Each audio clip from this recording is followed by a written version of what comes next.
wait a minute. Did I just see that right? Were there just 3 of those fucking things on my screen at the same time? Dude, at this point, I'm just convinced my game is haunted. I don't really know what else to say. Well, we're back on this again. Sorry for not uploading yesterday. I actually recorded a video, but halfway through, my mic decided to make me sound like I was a robot. I didn't really have any way to fix that, so here we are. But anyway, the double XP weekend's coming to an end. I basically got done everything I wanted to. Completely maxed out the 3-line rifle here, so now it's just on to camo challenges, which is actually kind of miserable because it's making me use this 303 5-round mag here, which even though the numbers say that it doesn't reduce the damage, it makes this thing into a complete hit marker factory. So yeah, combined with how slow it is, not fun. And then on top of that, we actually wound up pretty much maxing out the car here. Got a little bit left to go. I'll probably just finish it up whenever I wrap up recording this. For today, I'm actually gonna hop into quick play here. I'm kind of sick of the Shipment DOS House playlist because, to be honest, my joke about this game being haunted from the intro is actually only half a joke. I think that playlist is cursed or something. Because for whatever reason, for this entire weekend, I have only been able to get Team Deathmatch on DOS House and Domination on Shipment. No other mode on no other map. And on top of it only being those 2 modes on those 2 maps, they only appear in sequence. So like once I do a Team Deathmatch on DOS House, it will only give me Domination on Shipment. And then once I finish that game, it goes back to DOS House and I can't find any other lobby no matter how much I cherry pick, no matter how much I like back out and rejoin. It's fucking weird, man. I don't even know what to do about it. But real quick while we're loading in here, if you do enjoy this video, definitely be sure to leave a like. And if you're new, then subscribe. I always appreciate the support.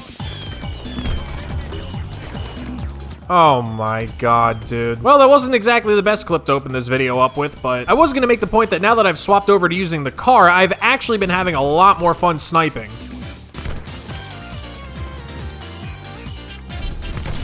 Alright, I guess I'm just gonna be getting hit markers this video then.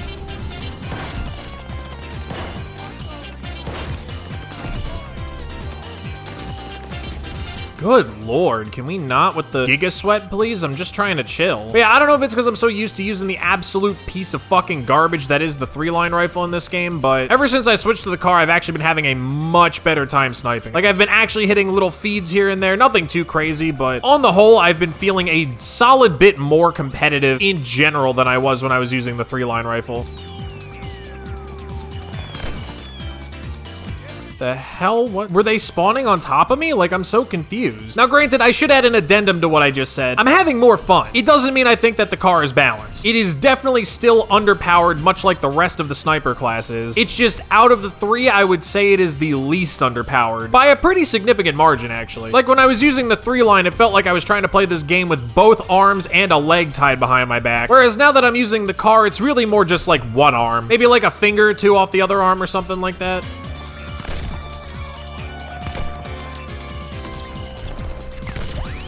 Holy shit, get wrecked, dude. I've gotten really good at taking blind shots in this game, by the way. Mostly just on account of how much of the game you just can't fucking see anything when you're playing Shipment. Like, seriously, dude, the amount of time that your screen's either, like, bugged out or covered by smoke or some other fucking obstruction that they've decided to add, combined with just the general lack of visibility on this game.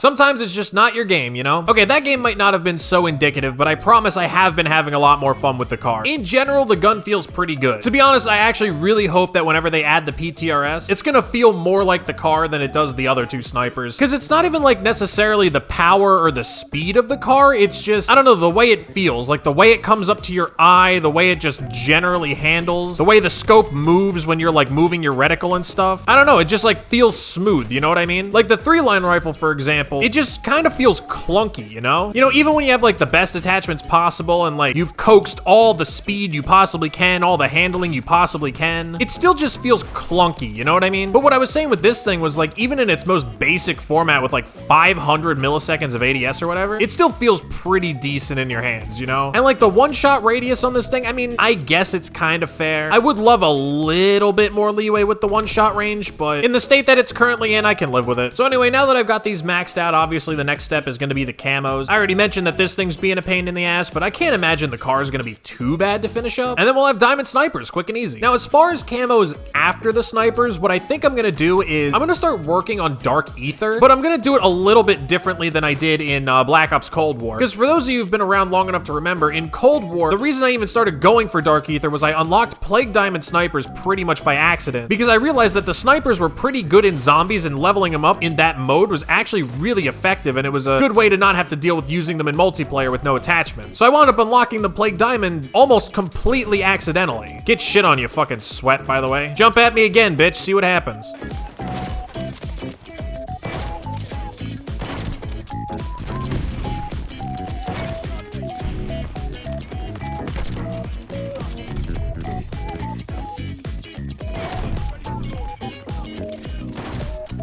Is a fourth so much to ask for? Jesus Christ, dude. Now, in this game, I'm gonna be doing things a little bit differently than I did in Cold War. I'm probably gonna wind up doing Plague Diamond snipers last or very close to last. Maybe not necessarily that way, but I'm definitely not gonna be doing them first. Even though I have them like leveled up and I could theoretically start working on the challenges. Because if you haven't tried to use the snipers in zombies yet, let me tell you, man, unlike Black Ops Cold War, they are not very good. In fact, I'd go as far as to say they're completely fucking useless. And on top of them not being good, like, the zombies mode in its current state just isn't really conducive to grinding camos when you're using, like, even an efficient weapon such as a shotgun. You can still do it, don't get me wrong. Like, I've seen people who've got a shit ton of progress on Dark Ether at the moment, but the snipers are probably not the best starting point. So what I'm probably gonna wind up doing is I'm gonna start the Dark Ether grind with weapons like the MP40 and the STG that I already have leveled up, and then just kind of go from there with red guns that I feel like using in multiplayer. Because zombies also really isn't that great from what I know for generally leveling weapons, even when they are strong. So what I'll probably do is just run around in multiplayer with the ray guns, max them out, and then just do the zombies challenges as they kind of come up. So like I said, starting with the MP40 and the STG, and then from there we'll see.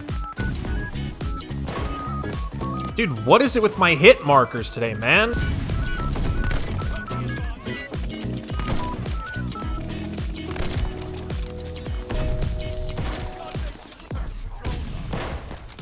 What?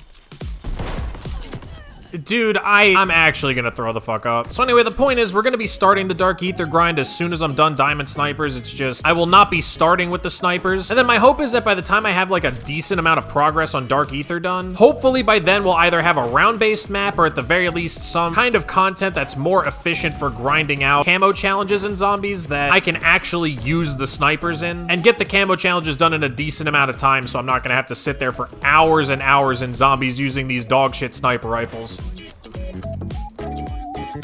Woo, boy. Hey, look, I lived. Outside the map, excellent. Oh yeah, and the play of the game's still bugged, by the way. I don't even know how much of this it's actually gonna show.